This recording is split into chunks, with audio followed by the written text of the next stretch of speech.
Hi എല്ലാവർക്കും ചെമ്പനീർപ്പൂവിൻ്റെ പുതിയ promo വീഡിയോയിലേക്ക് വീണ്ടും സ്വാഗതം. അങ്ങനെ ഇതേ നോക്ക്, നമ്മുടെ സച്ചിക്ക് രേവതി സ്നേഹിക്കുന്ന ഒരു നിമിഷങ്ങളൊക്കെ ആയി വരികയാണ് കേട്ടോ. അതിനുള്ള സാഹചര്യങ്ങളൊക്കെ ആയി വന്നു.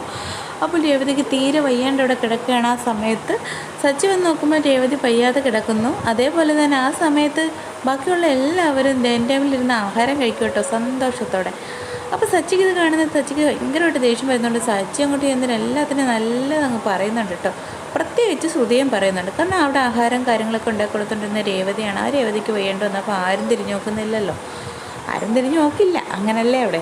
പിന്നെ നമ്മുടെ സച്ചിയാണെങ്കിൽ രേവതിയെ ഒരുപാട് സഹായിക്കുന്നുണ്ട്, എഴുന്നേൽക്കാനും കൂടെ ഇരുത്താനും എല്ലാം ഹെൽപ്പ് ചെയ്യുന്നുണ്ട് കേട്ടോ. അപ്പം കൂടെ ഒന്ന് ചേർത്തിരുത്തുമ്പോഴേ രേവതിക്ക് ഒരുപാട് സന്തോഷമാകുന്നുണ്ട്. കാരണം രേവതി അകറ്റി നിർത്തിയേക്കുമല്ലായിരുന്നു സച്ചി ഇത്രയും നാൾ. അതിൻ്റെ മാനസിക ബുദ്ധിമുട്ടും മറ്റുള്ളവരുടെ തള്ളിപ്പറച്ചിലുമൊക്കെ രേവതി ആകെ ഡൗൺ ആകാനും വയ്യാതാവാനൊക്കെ കാരണം. അപ്പോൾ എന്തായാലും അതൊക്കെ ഒന്ന് മാറുവാണ്. സച്ചി ചേർത്തിരുത്താൻ തുടങ്ങി, കൂടെ നിൽക്കാൻ തുടങ്ങി. ഇനിയിപ്പോൾ രേവതിക്ക് ആരെയും പേടിക്കേണ്ട കാര്യമില്ലല്ലേ. അപ്പം രേവതിക്ക് നേരെ വരുന്ന വാക്കുകളെയൊക്കെ എല്ലാം സച്ചി നേരിട്ടോളൂ, ഇനി ഒരു കുഴപ്പമില്ല. അങ്ങനെ രേവതിയെ സച്ചി വീട്ടിലോട്ട് കൊണ്ടുവരുന്നുണ്ട്. രേവതിക്ക് ആഹാരം കൊടുക്കുന്നുണ്ട്, കൂടെ ഇരുത്തുന്നുണ്ട്. ആഹാരമാണെങ്കിൽ വാരിയാണ് കൊടുക്കുന്നത്. അത് കാണുന്ന രേവതിക്ക് ഒരുപാട് വിഷമാവുന്നുണ്ട്. സന്തോഷം കൊണ്ടായിരിക്കും രേവതി ഓടി ചെന്ന് കെട്ടിപ്പിടിക്കുന്നുണ്ട്. അപ്പോൾ ഇത്രയുള്ള വീഡിയോ. എല്ലാവർക്കും വീഡിയോ ഇഷ്ടപ്പെട്ടെങ്കിൽ വീഡിയോ ഒന്ന് ലൈക്ക് ചെയ്യണം. അതേപോലെ തന്നെ ചാനൽ ആദ്യമായിട്ട് കാണുന്നവരുണ്ടെങ്കിൽ ചാനൽ ഒന്ന് സബ്സ്ക്രൈബ് ചെയ്യുക. വീണ്ടും നമുക്ക് അടുത്ത വീഡിയോ ആയിട്ട് അടുത്ത വട്ടം കാണാം. അതുവരെ ബൈ.